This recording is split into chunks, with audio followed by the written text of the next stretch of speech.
Mateus capítulo 12, do versículo 18 até o 21, diz assim: Eis aqui o meu servo que escolhi, o meu amado, em quem a minha alma se agrada.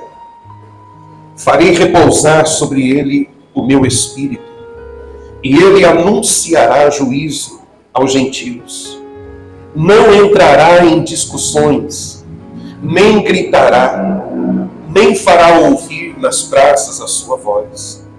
Não esmagará a cana quebrada, nem apagará o pavio que fumega, até que faça vencedor o juízo.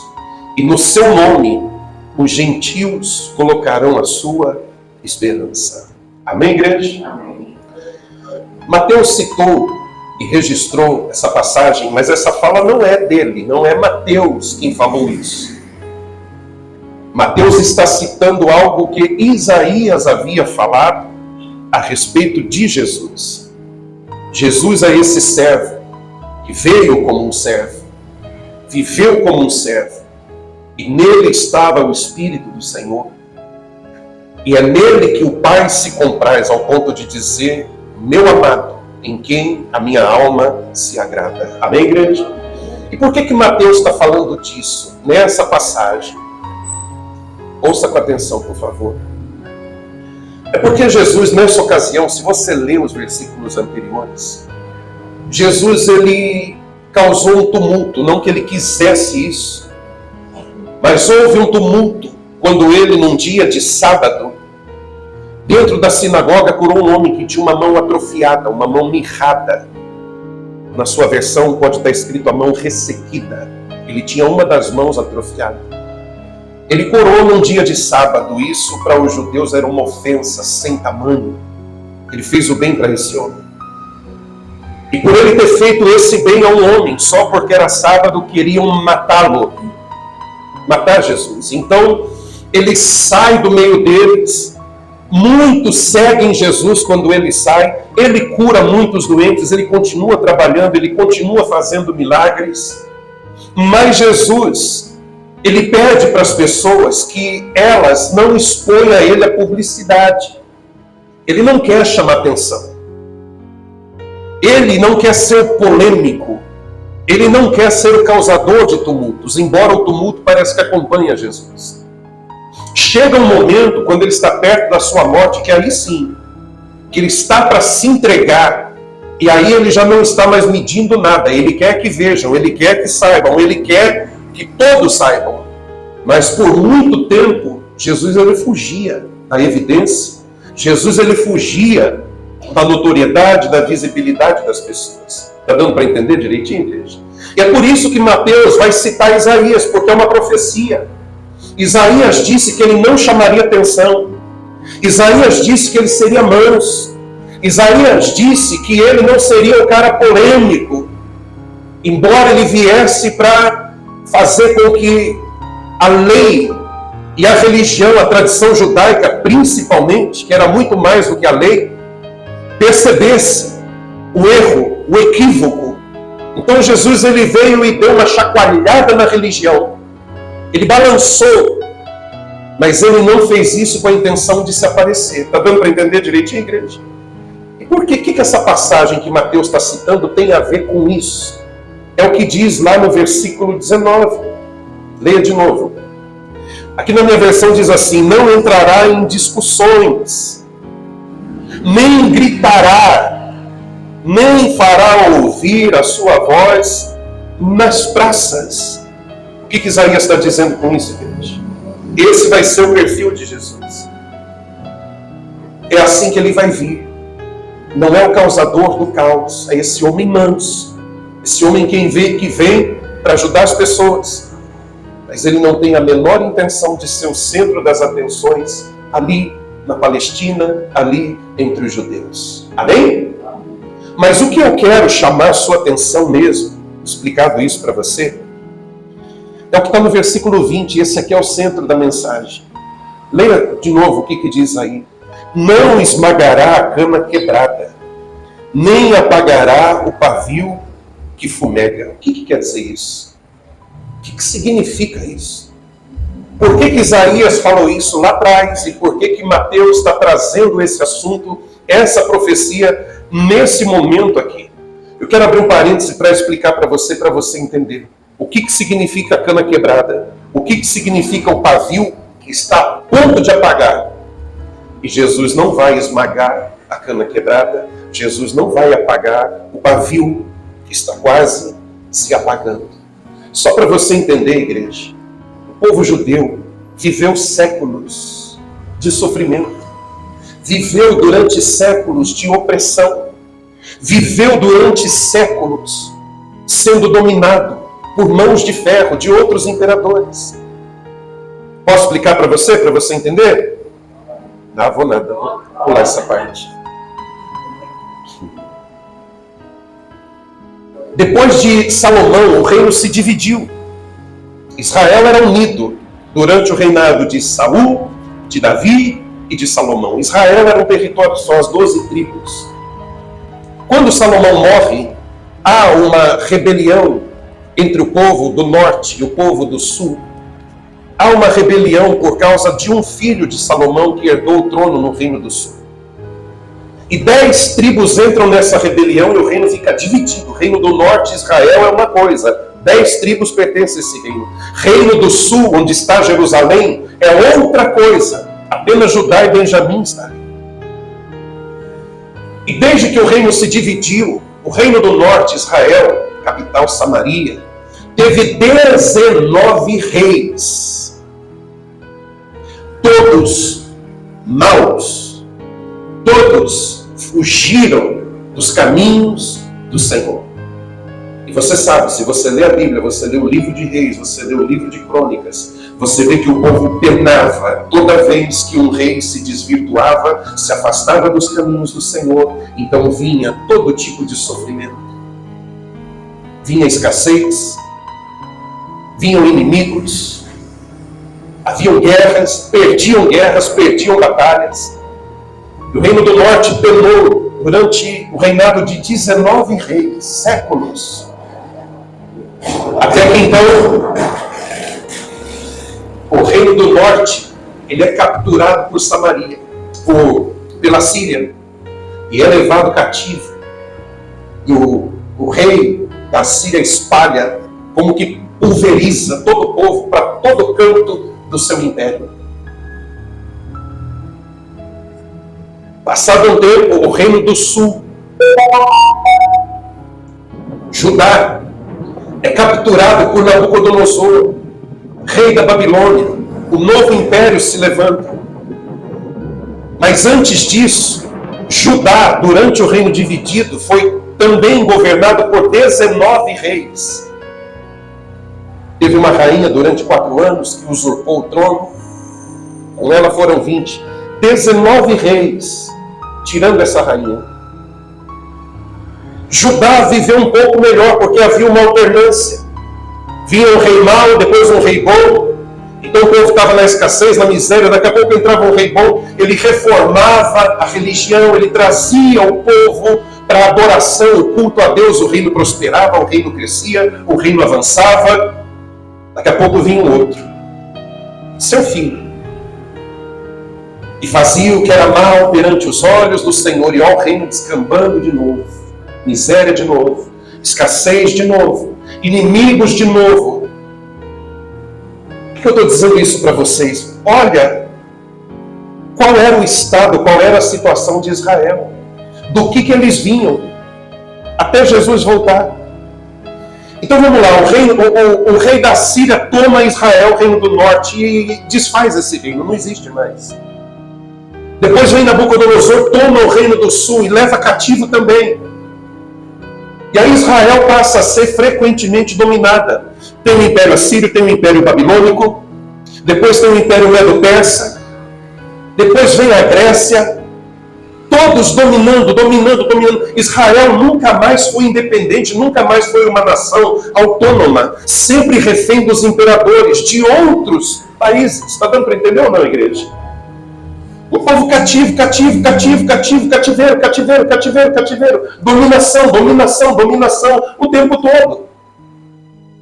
Durante uns 100 anos, mais ou menos, o povo deu uma respirada, porque houve uma rebelião e uma família de judeus passou a governar Israel, mas foram só 100 anos. E ali então eles puderam dizer que Israel, partes de Israel, não todo Israel, não estava sob o domínio de outras nações. Mas durou só 100 anos. Quem é que vem depois deles? Que eram os macabeus. Vem Roma. E Roma vem com mãos de ferro. E Roma não era fácil. Se você acha que os outros imperadores fizeram mal para Israel, Roma não foi diferente. Amém, igreja? Amém.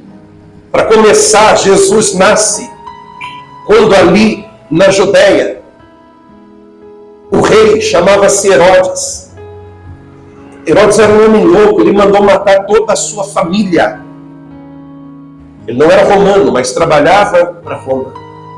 E ele era o rei da Judéia. Você lembra que Herodes mandou matar em Belém e aos arredores todas as crianças abaixo de 2 anos? Porque o alvo dele era Jesus, que Jesus fosse morto. Só não matou porque ele fugiu para o Egito.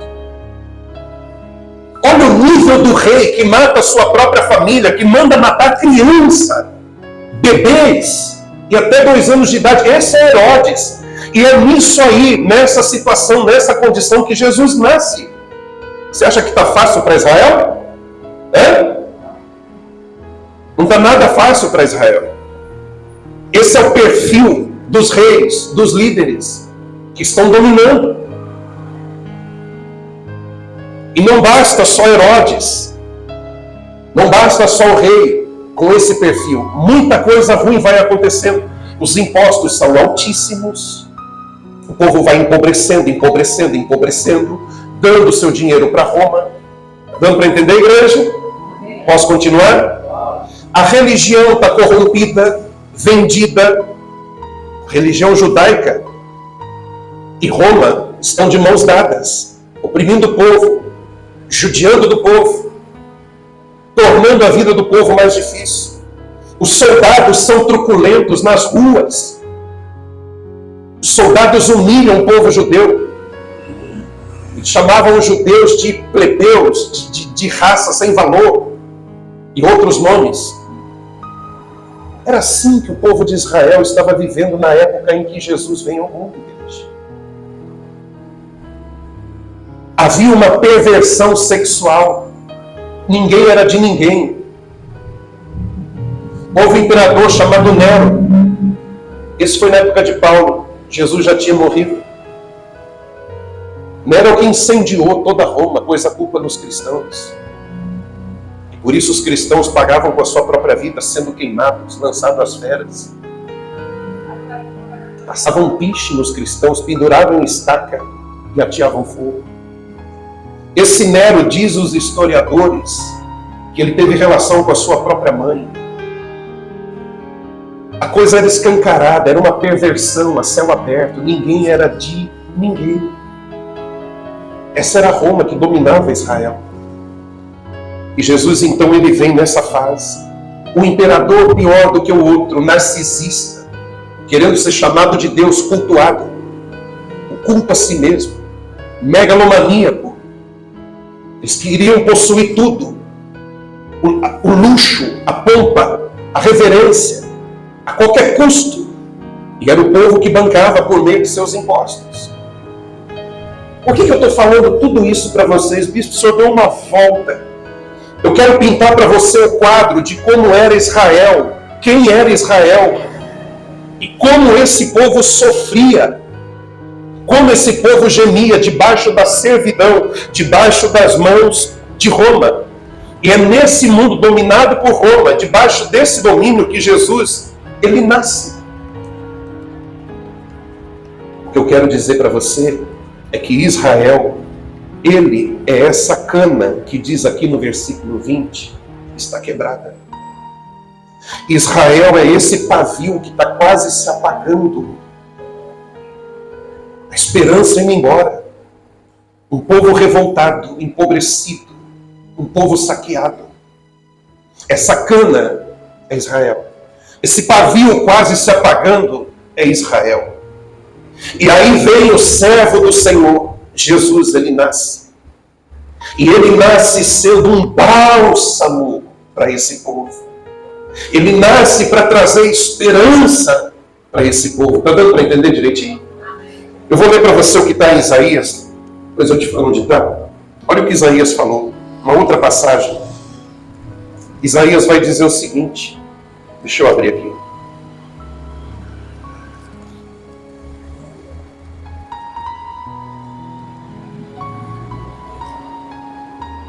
O povo que andava em trevas viu grande luz, e aos que viviam na região da sombra da morte resplandeceu-lhes a luz.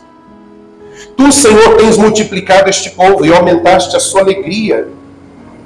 Olha que coisa linda, igreja. O povo que vivia nas trevas, na região da sombra da morte, a luz brilhou para eles. E vai dizer, tu, Senhor, quem? Jesus, tens multiplicado este povo e aumentaste a sua alegria. Eles se alegram diante de ti, como se alegram no tempo da colheita e como exultam quando repartem os despojos. Porque tu quebraste o jugo que pesava sobre eles, e a vara que lhes feria os ombros, e o cetro do seu opressor, como no dia da vitória sobre os midianitas. Amém, igreja? Amém. Isaías 9, do 2 até o 4. Então perceba que Jesus, ele é essa luz que veio brilhar onde havia trevas. Jesus é essa luz que veio para um povo que estava na chamada região da sombra da morte e trouxe alegria, trouxe esperança, trouxe alento para esse povo. E Isaías disse, Mateus vai dizer que ele não pisará a cana quebrada. Ou seja, ele não vai acabar com aquilo que já está quase acabado. Ele não vai pegar aquele fio de esperança que o povo tem, que está quase morrendo. Você já viu um pavio quando está se apagando? Alguém já viu? Quem já soprou a velhinha do bolo? Já? Muitas. Quando você sopra, aquele cordãozinho é um pavio. E quando você sopra, fica só aquele pontinho cor de laranja ali, fazendo aquela fumaça. Ele está quase apagado.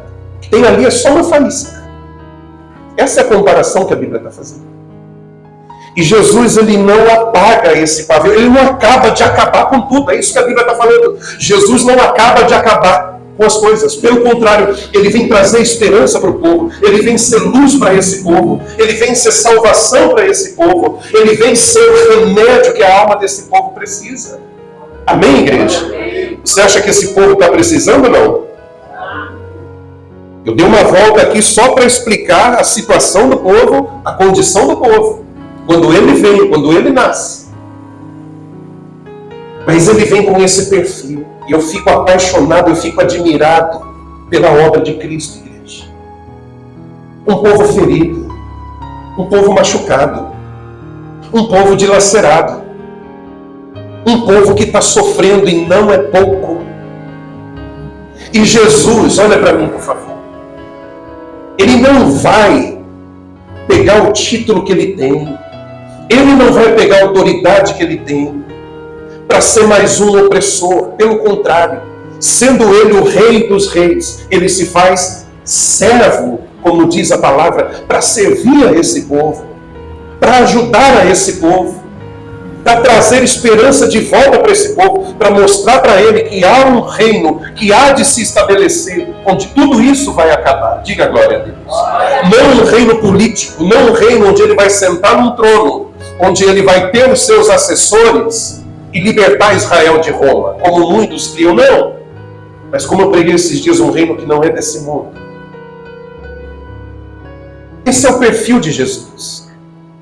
Esse é o perfil do servo. E o que isso tem a ver comigo e com você, igreja? Eu já vou encerrar. Nós somos uma extensão do amor de Deus nessa terra. Pelo menos é assim que é para ser, igreja. Ele é o corpo, ele é a cabeça. Nós somos o seu corpo. Amém? Amém? Somos membros do seu corpo. Somos a referência de Jesus nesse mundo. Somos uma extensão do seu amor. E a pergunta é, se somos os representantes de Cristo, se somos essas pessoas que daríamos a continuidade à sua obra, como ele falou, ide por todo mundo, batizai, ensinando-os a guardar todas as coisas que Deus tem ordenado, ou seja, fazei discípulos. Nós somos os discípulos, diga glória a Deus. Glória a Deus. Pergunta é, será que a gente está fazendo como Jesus fazia? Será que a gente está produzindo esperança ou desesperança no coração das pessoas? Tenta imaginar esse versículo. Não pisará a cana quebrada. Já está quebrada. A coisa não está boa. Eu não posso ir lá e acabar de quebrar ela. Eu não posso ir lá e esmagar ela. Eu não posso ir lá e matar o restinho de esperança que essa pessoa tem. A gente precisa vigiar e tomar muito cuidado, igreja. O que é que nós estamos fazendo? Deus tem me incomodado com esse assunto. Eu preguei aqui faz poucos dias, acho que 2 domingos, uma outra mensagem, mas que funilava para esse mesmo caminho. Deus quer encontrar no meu coração, no seu coração, o amor dele, operando em nós e através de nós, acessando a vida de outras pessoas. Amém, igreja? E a pergunta é, eu estou sendo alívio para as pessoas ou tensão para as pessoas? As pessoas, quando se aproximam de mim, elas saem melhores ou piores? Precisa pensar nisso. É preciso refletir sobre isso. E isso recai principalmente sobre mim, pela posição que ocupo, como pregador, como um servo de Deus, proclamador da palavra. As pessoas, eu estou conduzindo elas a Cristo, aos pastos verdejantes, eu estou trazendo para elas alívio ou eu estou trazendo tensão? Eu tenho que me preocupar com isso. As pessoas, ao participarem da reunião que eu estou ministrando, elas saem bem ou saem mal? Saem melhores ou saem piores? Eu preciso pensar sobre isso. A cana que entra por aquela porta quebrada, eu estou acabando de esmagar ela ou não? Eu preciso pensar sobre isso. A pessoa que chega até mim, que entra aqui como um pavio, quase se apagando, está só fumegando. Não apagou, está fumegando, diz a Bíblia. Não apagou, mas está quase se apagando. Eu acabo de apagar ou eu reacendo esse pavio dentro dela? Eu preciso pensar sobre isso e você também, como igreja, como povo de Deus, precisa refletir sobre isso. Vocês, obreiros, precisam refletir sobre isso. Quando eu atendo, quando eu oro, quando eu visito, as pessoas ficam melhores ou piores? As pessoas se levantam ou as pessoas acabam de se derrubar com as minhas palavras, com a minha presença, com a minha conduta, com o meu testemunho? Olha a responsabilidade, igreja. Jesus veio nesse quadro, nessa situação, a cana Israel quebrada, quebrada, quebrada. Mas aquele que estava quebrado, ele não acabou de esmagar. Ele não disse, já que eu sou o rei dos reis, submetam-se à minha autoridade, eu quero assim, assim, assim. Se vira, não, de jeito nenhum. Ele foi até o sofrido, ele foi até o abatido, ele foi até o enfermo. Eles vinham até ele e todos eram acolhidos por ele. Amém, igreja? Sem julgamento, sem apedrejamento, sem condenação. Ele acolhia as pessoas, acolhia as pessoas. E falando de Israel, já estou acabando, tá? Falando de Israel, o próprio Jesus vai dizer que Deus era como uma galinha que abria as suas asas para acolher debaixo delas os seus filhotes. Olha que coisa linda, igreja. Jerusalém, Jerusalém, que mata os teus profetas. Quantas vezes eu quis acolhê-los, assim como a galinha junto aos seus filhotes, debaixo de suas asas. Esse é o amor de Deus. Esse é o cuidado de Jesus. Ele não esmaga a cana que já está quebrada. Ele não apaga aquele pavio que está quase se apagando. Ele não acaba de apagar. Pode falar, filho. A paz, igreja. no 20 mesmo, né? Em outra versão da Bíblia diz assim: ele não esmaga o fraco, nem apagará a menor esperança que houver. Com sua vitória final, ele acabará com todas as lutas. E o seu nome será a esperança do mundo inteiro. Jesus é a nossa esperança, igreja. Não solta ele não, ele está voltando. Aguenta mais um pouco que está próximo. Amém? O final de todas as lutas, a eternidade se aproxima. O reino dele está chegando. Amém? Pegando um gancho aqui no que ela está falando, Jesus é a nossa esperança, não foi o que ela disse? E nós somos instrumentos da esperança de Deus para outras pessoas. A Bíblia diz assim: consolai os outros com a mesma consolação que vocês recebem. Eu sou consolado por Ele. E uma vez que eu recebo essa consolação, eu devo consolar os outros. Eu recebo do alto, eu transmito para as pessoas. Eu consolo os outros com a mesma consolação que eu sou consolado. Diga glória a Deus. Então eu quero encerrar levando você a refletir sobre isso. Se nós somos a extensão do amor de Deus, como é que a gente está atuando nessa vida? No teu trabalho, na tua vizinhança, na tua cidade, na igreja, como é que você está atuando? Repito a pergunta: você e eu temos sido objetos de alívio ou de tensão para as pessoas? A gente deixa elas mais tensas ou mais aliviadas quando elas estão com a gente? Eu quero que você reflita sobre isso. A gente foi chamado para afetar positivamente a vida das pessoas. Por isso fomos chamados pelo Senhor de sal e de luz. Diga glória a Deus. Sal e luz. Então a gente tem que levar esperança para as outras pessoas. Diga glória a Deus. Menos dedo apontado, menos julgamento, menos condenação, menos olhar defeito, menos comentar sobre o defeito dos outros, menos disso, menos de tudo isso. Volto a dizer o que eu disse no culto anterior: não é para eu vestir a roupa do santarrão, do religioso, e sair distribuindo ataque para as pessoas. Pecador, pecador, pecador. Dá uma pedra aí que eu quero atirar nesse daqui, ó. Isso aqui merece ser apedrejado. Não acabe de esmagar a cana que já está quebrada. Para quem está do seu lado, você está entendendo isso?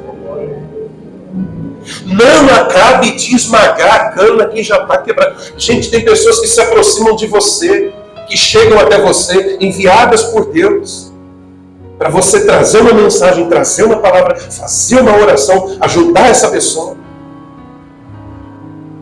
E às vezes um olhar de longe já fuzilou a pessoa, ela já estava vindo, ela dá meia volta, ela volta para trás e fala: que? Tô mal, vou piorar. Tem gente que não quer vir na igreja por causa disso. Tô mal, se eu for lá, aquele povo legalista, fundamentalista, e eles têm um monte de ista para falar aí. Muitas vezes com razão, porque a igreja está fazendo isso. Esculhambando as pessoas. Uma pedra para esse, uma pedra para aquele. Vamos apedrejar. Por que isso? Por que aquilo? Por que aquilo outro? A gente tem que ser esse bálsamo como Jesus foi. Amém, igreja? A gente tem que ser esse povo onde as pessoas chegam até nós e saem melhores.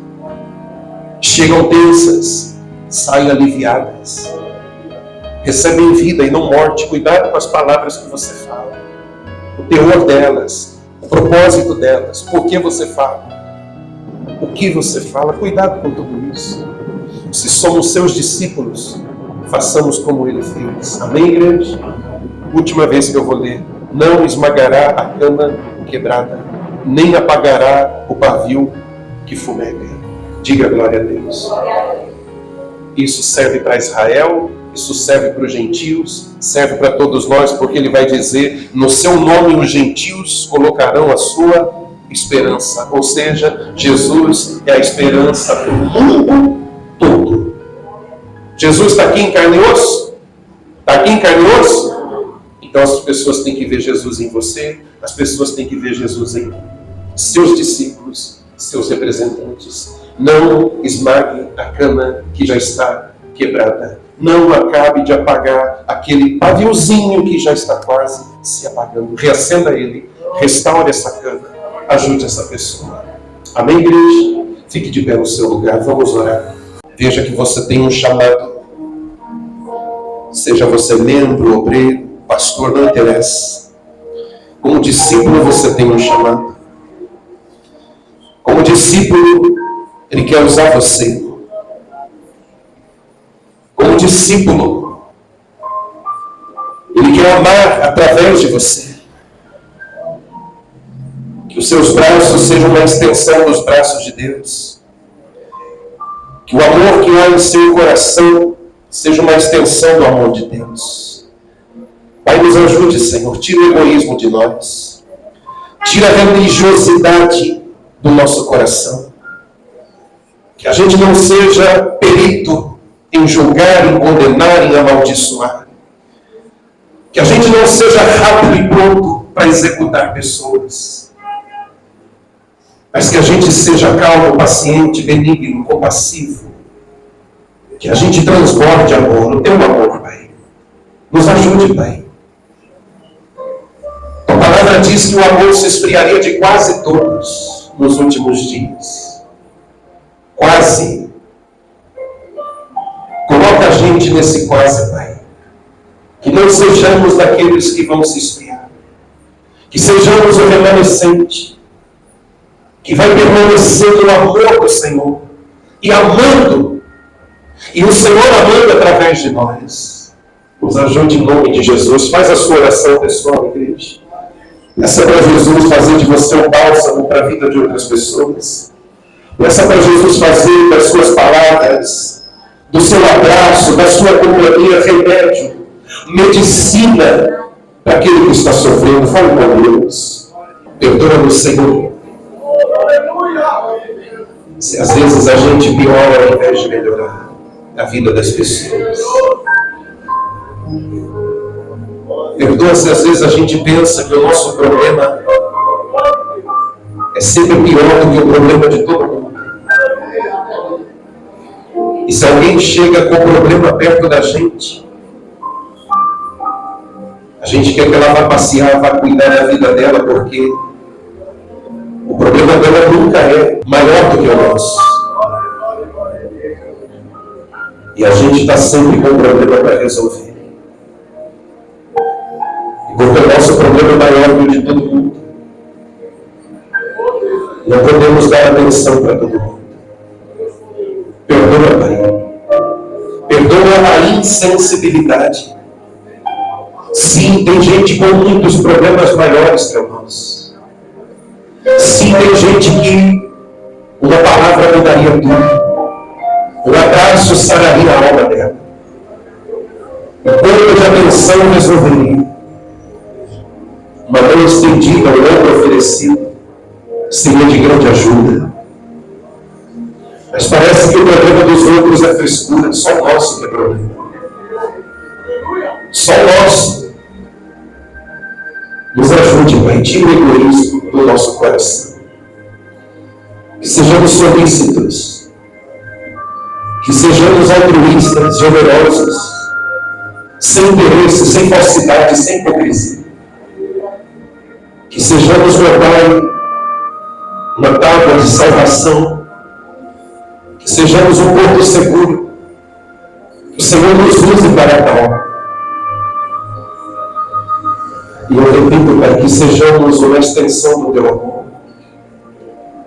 Que as nossas mãos sejam uma extensão da Sua.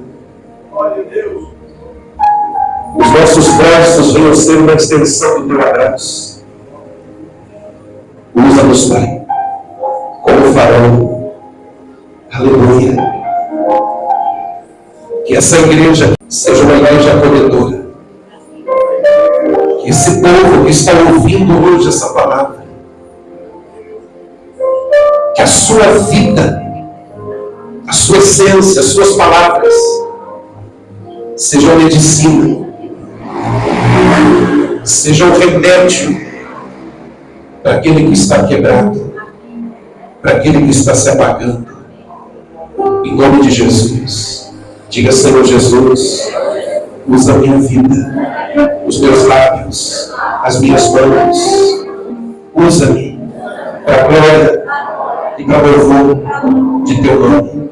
Que eu seja um lugar de refrigério para outras pessoas. Que eu seja um ponto de alívio para outras pessoas. Usa a minha vida. Em nome de Jesus. Diga amém. Diga glória a Deus. Glorifique o nome do Senhor Jesus.